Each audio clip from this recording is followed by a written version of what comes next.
Hello dear friends, നമുക്കിന്നൊരു fish മപ്പാസ് വെച്ചാലോ? തേങ്ങാപ്പാലൊക്കെ കൂട്ടി നമുക്ക് നല്ലൊരു രീതിയിൽ നമുക്കൊരു മീൻ കറി ആക്കിയെടുക്കാം. അപ്പോൾ അതിന് വേണ്ടി നമ്മൾ മീൻ എടുത്തിട്ടുണ്ട്. അതിലേക്ക് ചേർക്കാനായിട്ട് നമുക്ക് 1 ടേബിൾ സ്പൂൺ മുളക് പൊടി, ഉപ്പ്, മഞ്ഞൾപ്പൊടിയാണ് നമ്മൾ എടുത്തിരിക്കുന്നത്. അപ്പോൾ ഇതിൻ്റെ മാരിനേഷൻ നമുക്ക് ഈ മീനിലേക്ക് നന്നായിട്ട് ചേർത്ത് പിടിപ്പിക്കണം. അപ്പോൾ നമ്മൾ കുറച്ച് വെള്ളം ചേർത്ത് ഈ പറഞ്ഞിരിക്കുന്ന മസാലപ്പൊടികളെല്ലാം നമ്മൾ നന്നായി മീനിലേക്ക് ചേർക്കുകയാണ് ചെയ്യുന്നത്. അപ്പോൾ ഇതിൻ്റെ ഒപ്പം തന്നെ നമുക്കൊരു സീക്രട്ട് ഇൻഗ്രീഡിയൻറ്റ് കൂടി ആഡ് ചെയ്യാം. അപ്പോൾ നമ്മുടെ ഈ അരപ്പിന് കുറച്ചും കൂടി ഒരു ടേസ്റ്റ് അല്ലെങ്കിൽ ഒരു ഫ്ലേവർ കൂടി ആഡ് ചെയ്യാനായിട്ട് ഹെൽപ്പ് ചെയ്യും. അപ്പോൾ നമ്മൾ കുറച്ച് വെള്ളം ചേർത്ത്, ഒരുപാട് ലൂസായി പോകരുത്, നമുക്ക് ചെറിയ രീതിയിൽ ഈ പറഞ്ഞിരിക്കുന്ന അരപ്പിനൊരു കട്ടി ഉണ്ടാവണം. അപ്പോൾ അതുകൊണ്ട് തന്നെ നമ്മൾ കുറച്ച് വെള്ളം ചേർത്ത് നന്നായിട്ടത് മിക്സ് ചെയ്ത് എടുക്കുകയാണ് ചെയ്യുന്നത്. അപ്പോൾ ഈ ഒരു മിക്സിംഗ് പോർഷൻ കഴിഞ്ഞതിന് ശേഷം ഞാൻ പറഞ്ഞ സീക്രട്ട് ഇൻഗ്രീഡിയൻറ്റ് നമ്മൾ കുറച്ച് വെളിച്ചെണ്ണ കൂടി അതിലേക്ക് ചേർക്കുകയാണ്. അപ്പോൾ നമ്മൾ വെളിച്ചെണ്ണ ചേർത്ത് ഈ ഒരു മിക്സ് പാകപ്പെടുത്തി എടുക്കുമ്പോൾ, അല്ലെങ്കിൽ മിക്സിൽ നിന്ന് മീനിലേക്ക് നമ്മൾ മാരിനേറ്റ് ചെയ്യുമ്പം അതിൽ നിന്ന് അരപ്പിങ്ങനെ വിട്ടുപോകുന്ന ആ ഒരു ഇതും പോവും. അതുപോലെ തന്നെ നന്നായിട്ട് അതിനൊരു എരിവിൻ്റെയൊക്കെ, ഒത്തിരി എരിവ് വരില്ല എങ്കിലും നല്ല രീതിയിലുള്ളൊരു ഫ്ലേവർ കൂടി അതിലേക്ക് കിട്ടും. അപ്പോൾ നമ്മൾ മീനൊക്കെ റെസ്റ്റ് ചെയ്യാനായിട്ട് അരപ്പൊക്കെ തേച്ച് നമ്മൾ ചിലപ്പോൾ ഫ്രിഡ്ജിലൊക്കെ വെക്കും. അപ്പോൾ അങ്ങനെ വെക്കുന്ന അവസരത്തിൽ ഈ പറയുന്ന വെളിച്ചെണ്ണ നമ്മൾ ചേർക്കരുത്. അങ്ങനെയും കൂടി വെച്ച് കഴിയുമ്പോൾ ചിലപ്പോൾ മീനിന് കുറച്ചും കൂടി ഡ്രൈ ആയി പോകാനുള്ള ചാൻസ് ഉണ്ട്. നമ്മൾ ജസ്റ്റ് ഇങ്ങനെ ഉപ്പും മുളകൊക്കെ തേച്ച് പെട്ടെന്ന് തന്നെ നമ്മൾ ഫ്രൈ ചെയ്ത് എടുക്കുന്ന ഒരു കേസിലൊക്കെ ആയിരിക്കും നമുക്ക് ഈ എണ്ണ കൂടി ചേർത്താൽ കുറച്ച് ആ ഒരു ടേസ്റ്റും ഫ്ലേവറും എല്ലാം കുറേയും കൂടി കിട്ടുന്നു. അപ്പോൾ അതിന് ശേഷം നമ്മൾ ഓരോ മീനിലേക്കും ചെറിയ രീതിയിൽ നമ്മുടെ അരപ്പൊക്കെ തേച്ച് പിടിപ്പിക്കുകയാണ്. അതിൻ്റെ സൈഡിലും എല്ലായിടത്തുമായിട്ട് നന്നായിട്ട് നമ്മൾ ഈ ഒരു അരപ്പ് തേച്ച് പിടിപ്പിച്ചു. അപ്പോൾ നമുക്കിത് പെട്ടെന്ന് തന്നെ ഒന്ന് ഫ്രൈ ചെയ്തെടുക്കാം. അപ്പോൾ നമ്മളൊരു പാൻ അടുപ്പിലേക്ക് വെച്ചു. ആ പാനിലേക്ക് ഒരു 2 ടേബിൾ സ്പൂൺ വെളിച്ചെണ്ണയാണ് ചേർക്കുന്നത്. അപ്പോൾ നമ്മുടെ കറികൾക്കെല്ലാം നല്ല ഫ്ലേവറൊക്കെ കിട്ടാനായിട്ട് നമ്മൾ വെളിച്ചെണ്ണ തന്നെ ചേർത്ത് കഴിക്കുന്നതാണ് നല്ലത്. നമുക്ക് ഹെൽത്ത് ബെനിഫിറ്റ്സും ഉണ്ട്, അതോടൊപ്പം തന്നെ നമ്മുടെ കറിക്കെല്ലാം നല്ലൊരു ഫ്ലേവറും ആയിരിക്കും. നല്ല നാടൻ വെളിച്ചെണ്ണയാണ് ഉപയോഗിക്കുന്നതെങ്കിൽ. നമ്മൾ എണ്ണ ചൂടായ ശേഷം ഓരോ മീനും അതിലേക്ക് ഇട്ട് കൊടുക്കുകയാണ്. അപ്പോൾ നമ്മൾ ഒത്തിരി ഫ്ലെയിം കൂട്ടി വെക്കണ്ട, നമുക്ക് ഈ ഒരു മീൻ നന്നായിട്ട് പാകപ്പെട്ട് വരണം. അപ്പോൾ ശരിക്കും മീൻ വറക്കാനൊക്കെ ആയിട്ട് നമുക്കൊരു മീഡിയം ടു ഹൈ ഫ്ലെയിം എന്നുള്ള ആ ഒരു റേഞ്ചിലിട്ടാൽ മതി. അതോടൊപ്പം തന്നെ നമ്മൾ മീൻ ഒത്തിരി അങ്ങോട്ട് നമ്മൾ വറുത്ത് പോകേണ്ട ആവശ്യമില്ല. നമ്മൾ ചിക്കനൊക്കെ ഫ്രൈ ചെയ്യുന്ന പോലെ മീൻ നമ്മൾ വറുത്ത് ഉപയോഗിക്കാണ്ടിരിക്കുന്നതാണ് നല്ല. അതിൻ്റെ ടേസ്റ്റും ഫ്ലേവറും ഒക്കെ നമുക്ക് നല്ല രീതിയിൽ കിട്ടണമെന്നുണ്ടെങ്കിൽ. അപ്പോൾ നമ്മൾ മീൻ ഇട്ടതിന് ശേഷം ഒരു 5 to 10 മിനിറ്റ്സ് വരെ നമുക്ക് ഒരു സൈഡ് മാക്സിമം നമുക്ക് ഇട്ടാൽ മതി. ഒരു 10 മിനിറ്റ്സ് ഒക്കെ മാക്സിമം നമ്മൾ ഇട്ടാൽ മതി. അതിനുശേഷം നമുക്കത് മറിച്ചിട്ട് നമ്മൾ ഫ്രൈ ചെയ്തെടുക്കുകയാണ് ചെയ്യുന്നത്. ഇപ്പോൾ എണ്ണയാണെങ്കിലും മീനൊക്കെ വറുക്കുമ്പോൾ നമ്മൾ ഒരുപാട് എണ്ണ യൂസ് ചെയ്യാതെ നമുക്ക് അത്യാവശ്യം ഒരു 2 ടേബിൾ സ്പൂണൊക്കെ വരെ മതി മാക്സിമം. നമുക്ക് ഈ ഒരു അളവിലുള്ള 6 പീസാണ് നമുക്കിവിടെ ഉള്ളത്, ഇത്രയും വറുത്തെടുക്കാനായിട്ട്. അപ്പോൾ നമുക്ക് ഈ ഒരു എണ്ണ കുറച്ച് മിച്ചം നിൽക്കുകയും ചെയ്യും. നമ്മൾ ഒത്തിരി ഫ്ലെയിമൊന്നും കൂട്ടിയിടാതെ നന്നായിട്ടാണിത് ഫ്രൈ ചെയ്തെടുക്കുന്നതെങ്കിൽ നമുക്ക് അതിൽ നിന്ന് കുറച്ച് എണ്ണ മിച്ചം വരുന്ന ഒരു സിറ്റുവേഷൻ വരെ വരാറുണ്ട്. അപ്പോൾ നമുക്ക് വീണ്ടും അത് ചൂടാക്കുന്നതിന് വേണ്ടിയിട്ടോ അല്ലെങ്കിൽ മറ്റെന്തെങ്കിലും മസാലാസൊക്കെ പ്രിപ്പയർ ചെയ്യാനായിട്ടോ ആ ഒരു എണ്ണ മിച്ചമായിട്ട് നിൽക്കുന്ന ആ ഒരു എണ്ണ തന്നെ നമുക്ക് മതിയാവും. അപ്പോൾ നന്നായിട്ട് ഫ്രൈ ആയി വന്നിട്ടുണ്ട്. അതിന് ശേഷം നമ്മളിത് വേറൊരു പ്ലേറ്റിലേക്ക് മാറ്റുകയാണ്. അപ്പോൾ നമുക്ക് മപ്പാസ് ഉണ്ടാക്കുന്നതിന് വേണ്ടിയിട്ട് ഒരു സവോള എടുത്തിട്ടുണ്ട്, 2-3 വെളുത്തുള്ളി, ഇഞ്ചി, കറിവേപ്പിലാണ് എടുത്തിരിക്കുന്നത്. അപ്പോൾ നമ്മൾ മീൻ വറുത്ത ആ എണ്ണയിലേക്ക് തന്നെ ഇഞ്ചി ചെറിയ കഷ്ണങ്ങളാക്കി നമ്മൾ ആഡ് ചെയ്ത് കൊടുക്കുകയാണ്. അപ്പം അതിൽ മസാലയുടെ കുറച്ച് പോർഷൻസ് കിടപ്പുണ്ട്. മീനിന് നമ്മൾ പുരട്ടിയ മുളക് പൊടി, മഞ്ഞൾപ്പൊടിയുടെ മസാല പോർഷൻ അത് കുഴപ്പമില്ല. അപ്പോൾ അതിലേക്ക് തന്നെ നമ്മൾ കുറച്ച് വെളുത്തുള്ളി കൂടി ആഡ് ചെയ്ത് കൊടുക്കുന്നു. അപ്പോൾ ഇത് നല്ല രീതിയിലൊന്ന് സോട്ട് ചെയ്തെടുക്കണം. ഒത്തിരി ഫ്രൈ ആയിട്ട് വരണ്ട, നമുക്കൊരു മപ്പാസൊക്കെ വെക്കുന്ന ഒരു കൺസിസ്റ്റൻസി ഉണ്ട്. നമുക്കത് ഫ്രൈ ആയിട്ട് വരുന്ന രീതിയല്ല വേണ്ടേ, നമുക്കൊരു ജസ്റ്റ് മാരിനേറ്റ് ചെയ്ത ആ മസാലാസ് എല്ലാം ഇതിലേക്ക് പിടിച്ച് നല്ല രീതിയിലൊന്ന് സോട്ടായി വന്നാൽ മാത്രം മതി. ഒത്തിരി ഒന്ന് വഴന്നു വരുന്നൊരു രീതി മാത്രം മതി, ഫ്രൈ ആയിട്ട് പോകണ്ട. അപ്പോൾ നമ്മളിത് ചെറിയൊരു ഫ്ലെയിമിൽ, ഒരു മീഡിയം ടു ലോ ഫ്ലെയിമിലിട്ട് കുക്ക് ചെയ്തെടുക്കുവാണ്.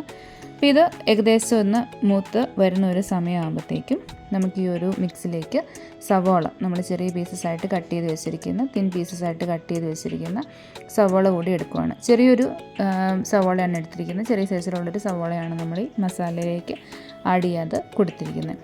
അപ്പോൾ ഇത് നന്നായിട്ടൊന്ന് വെന്ത് വരണം, നമുക്ക് ഫ്രൈ ആവണ്ട. അതുകൊണ്ട് തന്നെ നന്നായിട്ടൊന്ന് സോട്ട് ചെയ്ത് എടുത്താൽ മാത്രം മതിയാവും.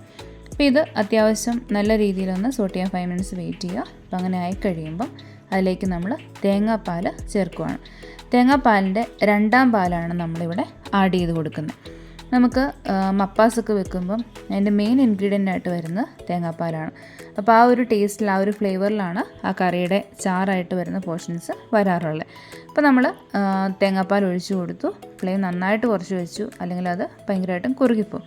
അപ്പോൾ നമ്മൾ ആ മസാലാസൊക്കെ ആയിട്ടൊന്ന് മിക്സ് ചെയ്തതിന് ശേഷം അതിലേക്ക് നമ്മുടെ മീൻ കഷ്ണങ്ങൾ ഓരോന്നായിട്ട് ഇട്ട് കൊടുക്കുകയാണ്. അപ്പോൾ ഈ ഒരു തേങ്ങാപ്പാലിനകത്ത് കിടന്നുകൂടി ഈ മീനൊന്ന് വെന്ത് വരണം.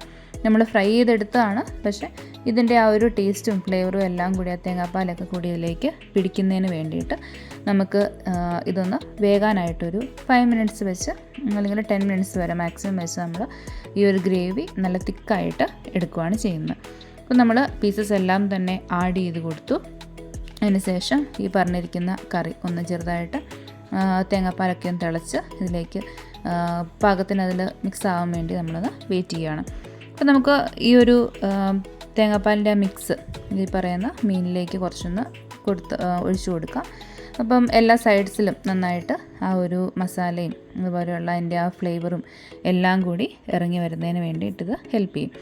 അപ്പം എരിവ് കുറച്ചും കൂടി വേണ്ടവരാണെങ്കിൽ നമ്മൾ ആ സവോളയൊക്കെ വഴറ്റിയൊപ്പം അതിലേക്ക് മുളക് പൊടി കൂടി നമുക്ക് ആഡ് ചെയ്ത് വേണമെങ്കിൽ കൊടുക്കാം. അല്ല എങ്കിൽ പച്ചമുളക് ആഡ് ചെയ്യാം. ഒരു കഷ്ണം പച്ചമുളക് നമ്മൾ കീറിയിട്ടാലും മതി. അല്ലെങ്കിൽ നമുക്ക് കുറച്ച് കുരുമുളക് പൊടി വേണമെങ്കിലും ആഡ് ചെയ്യാം. അപ്പോൾ നിങ്ങളുടെ ഫ്ലേവർ അനുസരിച്ച് നിങ്ങൾക്ക് എരിവ് കൂടുതൽ വേണമെന്നുള്ളവരാണെങ്കിൽ എരിവ് ആഡ് ചെയ്യാനൊക്കെ ആയിട്ട് ഓപ്ഷനുണ്ട്. നിങ്ങളുടെ ഇഷ്ടത്തിനനുസരിച്ച് തന്നെ അതിൽ ചേഞ്ചസ് വരുത്താം. അതുപോലെ തക്കാളി ആഡ് ചെയ്യുന്നവരുണ്ട് ചിലർ. അപ്പം തക്കാളി വേണമെങ്കിൽ നമുക്ക് ഈ പറയുന്ന കറിയിലേക്ക് ആ സവോളയൊക്കെ വഴറ്റിയ ശേഷം ആഡ് ചെയ്യാം. അല്ലെങ്കിൽ ഈ തേങ്ങാപ്പാൽ ചേർത്ത് നമ്മൾ ഈ മിക്സ് ഒന്ന് പ്രിപ്പയർ ചെയ്ത് മീനും കൂടി ആഡ് ചെയ്ത ശേഷം കൊടുക്കാം. നെക്സ്റ്റ് നമ്മൾ കുറച്ച് കറിവേപ്പിലയും കൂടി ഇതിലേക്ക് ആഡ് ചെയ്യുവാണ്. അപ്പോൾ നമ്മളൊരു നാടൻ കറിയാണ് മപ്പാസ് എന്ന് പറയുന്നത്. നമ്മുടെ തേങ്ങാപ്പാലും കറിവേപ്പിലയും സവോളയും അതിൻ്റെയൊക്കെ ആ ഒരു ഫ്ലേവർ മാത്രമാണ് അതിൽ നിൽക്കുന്നത്. അപ്പോൾ അതുകൊണ്ട് നമുക്ക് മറ്റ് മല്ലിയില പോലെയുള്ള കാര്യങ്ങളൊന്നും ആഡ് ചെയ്യേണ്ട. ജസ്റ്റ് ഇതിലേക്ക് ഈ കറിവേപ്പില മാത്രം ആഡ് ചെയ്താൽ മതി. അതിനുശേഷം നമ്മൾ ഒന്നും കൂടി മീനൊക്കെ മറിച്ചിട്ട് കൊടുക്കുകയാണ്. അതിൽ 2 സൈഡിലും ഒരേപോലെ ഒന്ന് കുക്കായി വരുന്നതിന് വേണ്ടിയിട്ടാണ്, ആ ഒരു ഫ്ലേവറൊക്കെ ആഡായി വരുന്നതിന് വേണ്ടിയിട്ടാണിത് മറിച്ചിട്ട് കൊടുക്കുന്നത്. നമുക്കിത് നന്നായിട്ടൊന്ന് വെന്ത് വരണം.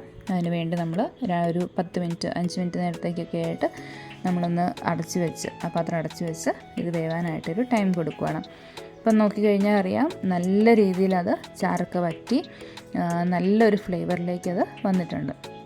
തേങ്ങാപ്പാൽ ഒഴിച്ചൊരു കറി ആയതുകൊണ്ട് തന്നെ നമ്മളിങ്ങനെ വേവിച്ച് എടുക്കുന്ന ഒരു ടൈമിൽ നല്ലൊരു ഫ്ലേവർ ആയിരിക്കും അതിൽ നിന്ന് വരുന്നത്. നമുക്ക് വെളിച്ചെണ്ണയും തേങ്ങാപ്പാലും കറിവേപ്പിലയൊക്കെ വരുമ്പോൾ നല്ലൊരു ഫ്ലേവർ ആയിരിക്കും അതിൽ കിട്ടുക. അതിനുശേഷം നമ്മൾ നമ്മുടെ തേങ്ങാപ്പാൽ കുറുകിയ 1ാം പാൽ ആഡ് ചെയ്ത് കൊടുക്കുകയാണ്. ഈ ഒരു ഗ്രേവി എത്രത്തോളം നിങ്ങൾക്ക് വേണം അതനുസരിച്ചിട്ട് നമ്മൾ തേങ്ങാപ്പാലിൻ്റെ ക്വാണ്ടിറ്റി കൂട്ടുക. ഞാനിപ്പോൾ ഒരു അര ഗ്ലാസ് മുതൽ 3/4 ഗ്ലാസ് വരെയുള്ള ഒരു പാകത്തിനാണ് എടുത്തിരിക്കുന്നത്. ഒത്തിരി ചാറ് നമുക്ക് ഞങ്ങൾ യൂസ് ചെയ്യാറില്ല. അപ്പോൾ അതുകൊണ്ട് തന്നെ നമുക്ക് ഈ പറയുന്ന ചാറിൻ്റെ അളവ് ക്വാണ്ടിറ്റി കുറച്ച് മതി. അപ്പം അതനുസരിച്ചിട്ട് നമുക്കിപ്പം എന്തിൻ്റെ കൂടെയാണ് നമ്മളിത് കഴിക്കാനായിട്ട് ഉദ്ദേശിക്കുന്നത്, ഇപ്പോൾ റൈസിൻ്റെ കൂടെയാണോ അല്ലെങ്കിൽ ബ്രെഡാണോ ചപ്പാത്തിയാണോ, അപ്പോൾ നമുക്ക് വേണ്ട ആളുകളുടെ എണ്ണം അനുസരിച്ച് ക്വാണ്ടിറ്റി അനുസരിച്ച് നിങ്ങളിതിൽ വ്യത്യാസം വരുത്തുക. അപ്പോൾ നമ്മുടെ ഒരു ഈസി ആയിട്ടുള്ള പ്രിപ്പറേഷൻ ഇവിടെ കഴിഞ്ഞു. നമുക്ക് എല്ലാ ഫ്ലേവേഴ്സൊക്കെയും ചെക്ക് ചെയ്യുക. മുളകുണ്ടോ, എരിവുണ്ടോ, ഉപ്പുണ്ടോ എന്നൊക്കെ ഉള്ളതൊക്കെ ഒന്ന് ചെക്ക് ചെയ്യുക. അപ്പോൾ കുറച്ചും കൂടി ഉപ്പ് കുറവുണ്ടായിരുന്നു. നമ്മൾ കുറച്ച് ഉപ്പ് ആഡ് ചെയ്ത് കൊടുത്ത് ഒന്നും കൂടി ഒന്ന് മിക്സ് ചെയ്തു. നമ്മളിത് സ്പൂൺ വെച്ച് ഇനി അധികം ഇളക്കരുത്, കാരണം അത് പൊടിഞ്ഞു പോകാനുള്ള ചാൻസ് ഉണ്ട്, നന്നായിട്ട് വേകുകയൊക്കെ ചെയ്തതുകൊണ്ട്. അപ്പം നമ്മൾ പ്രിപ്പയർ ചെയ്ത് കഴിഞ്ഞു. അപ്പം ഈസി ആയിട്ടുള്ള ഒരു ഫിഷ് മപ്പാസാണ് നമ്മൾ പ്രിപ്പയർ ചെയ്തത്. ഇത് റൈസിൻ്റെ കൂടെ, ബ്രെഡിൻ്റെ കൂടെ, അപ്പത്തിൻ്റെ കൂടെയൊക്കെ ഭയങ്കര ടേസ്റ്റാണ് നമുക്ക് കഴിക്കാനായിട്ട്. അപ്പോൾ എല്ലാവരും ഉറപ്പായിട്ടും വീട്ടിലിത് ട്രൈ ചെയ്ത് നോക്കണം. വളരെ ക്വിക്കായിട്ട് നമ്മുടെ വീട്ടിലൊക്കെ മീൻ മേടിച്ച് കഴിയുമ്പോൾ ഏത് ടൈപ്പിലുള്ള മീനാണെങ്കിലും നമുക്കിത് ട്രൈ ചെയ്യാൻ പറ്റും. So hope you will enjoy. Thank U.